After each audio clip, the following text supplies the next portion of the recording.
সংস্কারের ভিত্তি এই সরকারের সময়ই তৈরি করতে হবে এবং সকল রাজনৈতিক দল মিলে যে একটা ঐক্যমত পোষণ করতে হবে, যেটা জুলাই সনদের কথা বলা হচ্ছে, সেই জুলাই সনদে স্বাক্ষরের মাধ্যমে আমাদের জনগণের কাছে আমাদের যে কমিটমেন্ট সংস্কারের এবং সংস্কারের যে ধারাবাহিকতা সেটার বাস্তবায়নের জন্য আমরা জুলাই সনদে তার দ্রুত বাস্তবায়নের কথা বলেছি এবং সংবিধান সংস্কার বিষয়ে আমাদের যে অবস্থান, যে গণপরিষদের মাধ্যমেই সংবিধান সংস্কার করতে হবে, অন্যথা পার্লামেন্টে সংবিধান সংস্কার টেকসই হবে না। বাংলাদেশের ইতিহাস থেকেও আমরা এটাই দেখতে পাই। তো আমাদের সেই দলীয় অবস্থান আমরা সংক্ষেপে বলেছি।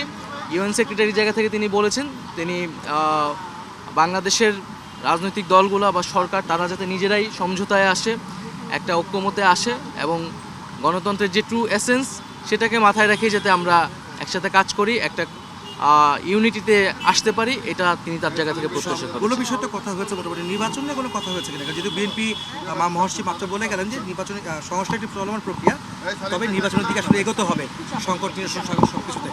আপনারা কি নির্বাচন নিয়ে কোনো কথা বলছেন?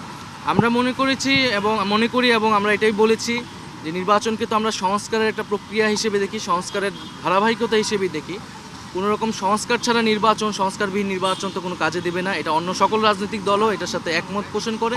এখানে মতপার্থক্যগুলো হচ্ছে কোন সংস্কারটা কখন হবে, ইলেকশনের আগে কখন হবে, পরে কতটুকু হবে, সেটা আমরা মনে করি যে জুলাই সনদের মধ্যেই আমরা সেটার বাস্তবায়ন হলে সেই যেই মতপার্থক্যগুলো সেগুলো কিন্তু কেটে যাবে এবং আমরা এক ঐক্যমতে আসলে আসতে পারবো। সংবিধান পরিবর্তন সংক্রান্ত কোনো কথা আপনারা বলেছেন কিনা?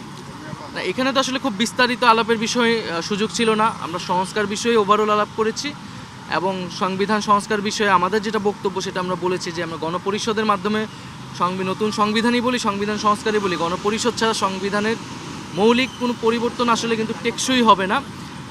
সেই জায়গা থেকে আমরা গণপরিষদ নির্বাচন চাচ্ছি, আর সামনের যেই জাতীয় নির্বাচনটা একই সাথে আইনসভা এবং গণপরিষদ নির্বাচন এবং পাশাপাশি আমরা বিচারের বিষয়টা বলেছি এবং সার্বিকভাবে ইউএনকে আমরা ধন্যবাদ জানিয়েছি।